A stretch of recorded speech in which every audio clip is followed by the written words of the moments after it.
जीवों में श्वसन। कल कुछ पॉइंट्स लिखवाए थे ना हम लोग को, दीजिएगा। हाँ कुछ पॉइंट्स लिखवाए थे ना, देखा देना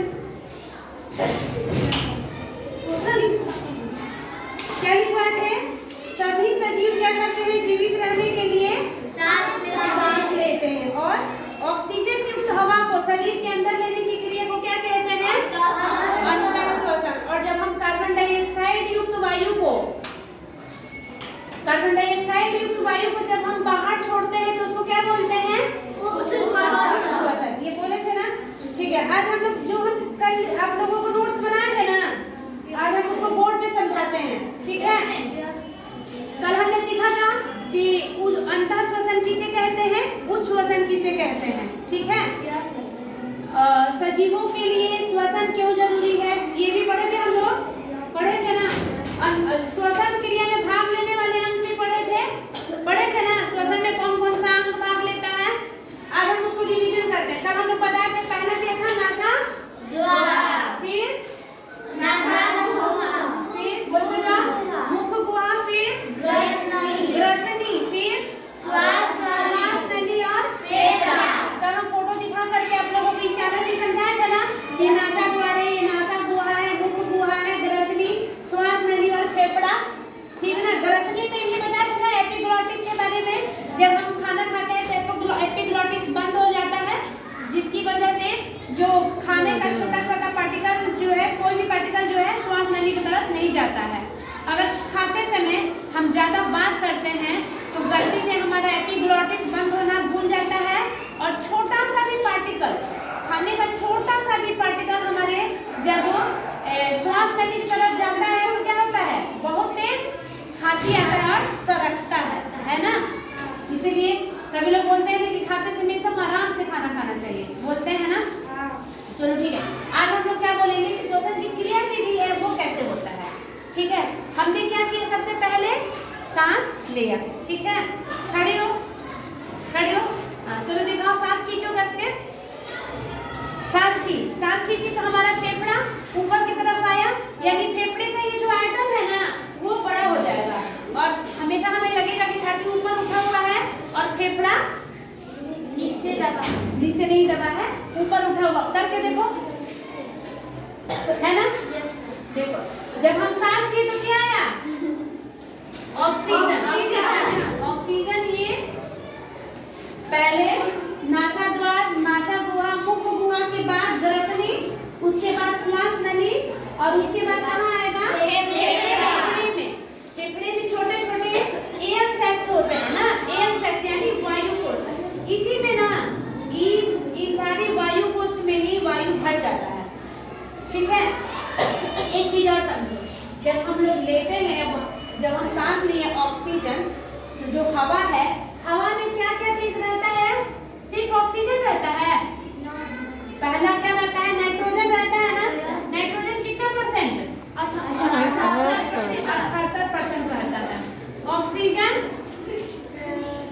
21% रहता है और इसमें कार्बन डाइऑक्साइड भी रहता है, पता है कितना रहता है, 0.3%। ठीक है, 0.3%, यानी 0.3% ऑक्सीजन रहता है। और ये ऑक्सीजन कहाँ आया, सारे श्वास नली से होता है वो हमारे फेफड़े में और वायु कोश में आ जाता है। इसके बाद क्या होता है, इसके बाद ये जो ऑक्सीजन है इसको कहाँ पहुँचना रहता है, शरीर के एक एक कोशिकाओं तक इस ऑक्सीजन को पहुँचना रहता है। तो उसके बाद किसके थ्रू जाएगा, रक्त के थ्रू। यहाँ से ऑक्सीजन पहले कहाँ आएगा, रक्त में। कहाँ आएगा, रक्त में। रक्त को अंग्रेजी में क्या कहते हैं, ब्लड में आ जाता है। ऑक्सीजन कहाँ आ गया, रक्त में आ गया। और रक्त में क्या होता है, पहले से रक्त में क्या पाया जाता है, हीमोग्लोबिन। और हीमोग्लोबिन के चलते ही रक्त का रंग कैसा होता है, लाल होता है। तो देखो यहाँ पर एक चीज समझो, रक्त में क्या है, हीमोग्लोबिन है। क्या है, हीमोग्लोबिन है। और ये क्या आ गया, ऑक्सीजन आ गया। तो दोनों मिलकर क्या बना लेते हैं, ऑक्सीहीमोग्लोबिन।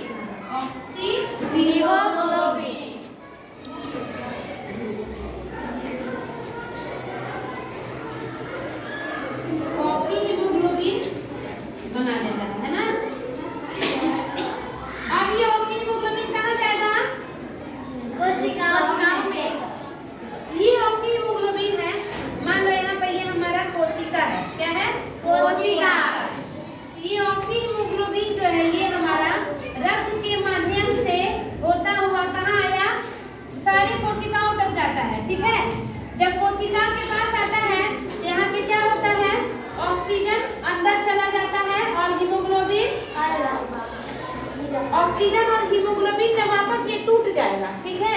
ऑक्सीजन आ जाएगा तुमको कहाँ, कोशिका के अंदर। ऑक्सीजन आ गया कोशिका के अंदर। अच्छा, जब कोशिका के अंदर ऑक्सीजन आ गया तो कोशिका के अंदर पहले से क्या मौजूद होता है, ग्लूकोज होता है। क्या होता है, ग्लूकोज, है ना। पहले से जब हम भोजन करते हैं, जब पहले से ग्लूकोज रहता है और क्या रहता है, ऑक्सीजन, ठीक है। तो ये ऑक्सीजन क्या करता है, इस ग्लूकोज को तोड़ देता है, यानी इसको बोलते हैं ग्लूकोज को ऑक्सीकृत होना, ठीक है।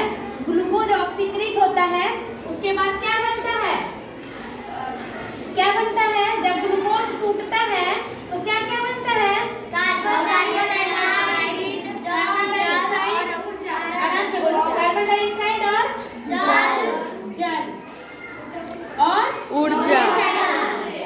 इसमें ना ऊर्जा ज्यादा मात्रा में बनता है, ठीक है। कितना, 6 से 74 कैलोरी ऊर्जा बनता है, ठीक है। ये ऊर्जा का उपयोग हमारा शरीर करता है। हम कोई भी काम करने के लिए हमें ऊर्जा की आवश्यकता होती है ना। ये ऊर्जा का उपयोग हमारा शरीर कर लेता है। पानी का भी उपयोग हमारा शरीर कर लेता है। लेकिन ये जो कार्बन डाइऑक्साइड है, इसका क्या होता है, इसको बाहर कर देता है। कार्बन डाइऑक्साइड जो है अब हमारे शरीर में किसी काम का नहीं है, इसका कोई काम नहीं है, ये बाई प्रोडक्ट है। तो ये जो भी है बाई प्रोडक्ट को क्या करना होता है, बाहर निकालना होता है, शरीर से बाहर निकालना होता है। अब तो ये तो है हमारा कोशिका के अंदर, फिर क्या होगा, फिर ये कार्बन डाइऑक्साइड कहाँ आएगा, रक्त में आएगा, ठीक है। क्या आएगा, रक्त में कार्बन डाइऑक्साइड आ जाएगा। और रक्त में क्या है, हीमोग्लोबिन होता है। रक्त में क्या होता है, हीमोग्लोबिन होता है। हीमोग्लोबिन के साथ कार्बन डाइऑक्साइड मिलकर क्या बना लेगा, हाँ, क्या बना लेगा,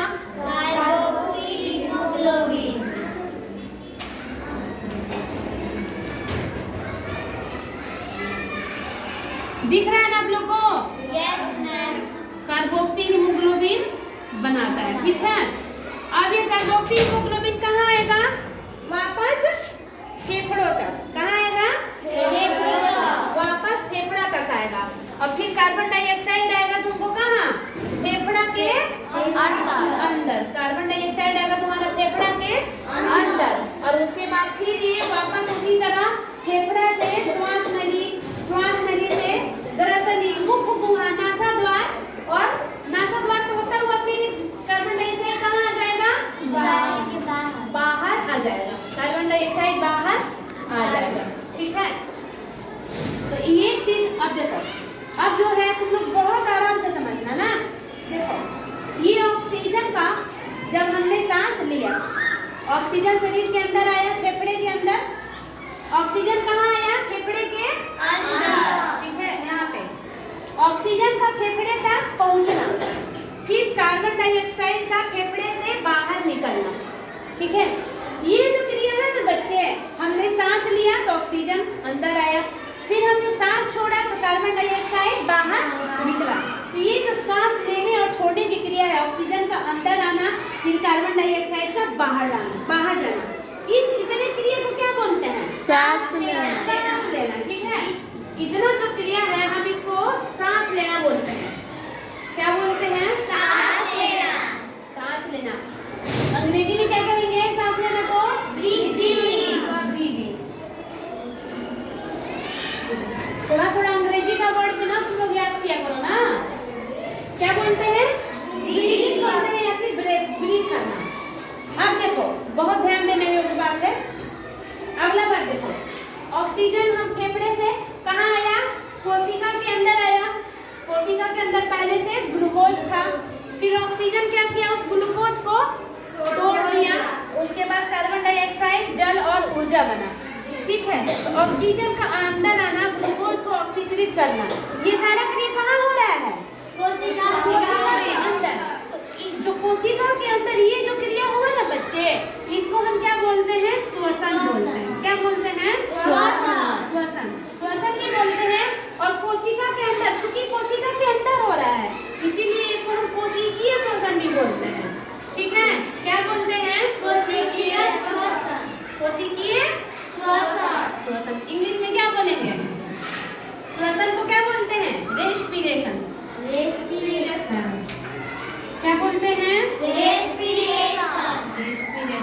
और सेल के अंदर है, कोशिका के अंदर होगा, इसलिए सेलुलर रेस्पिरेशन, ठीक ना। सेल में हो रहा है इसलिए सेलुलर रेस्पिरेशन ना, सेलुलर रेस्पिरेशन। देखो यहाँ पे दो चीज, एक चीज है सांस लेना, ब्रीथ करना, और दूसरा चीज है श्वसन, ठीक है।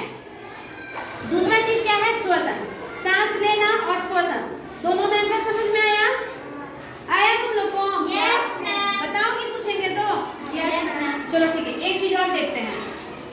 ऑक्सीजन जब अंदर गया उसमें क्या क्या था? नाइट्रोजन था। नाइट्रोजन कितना था?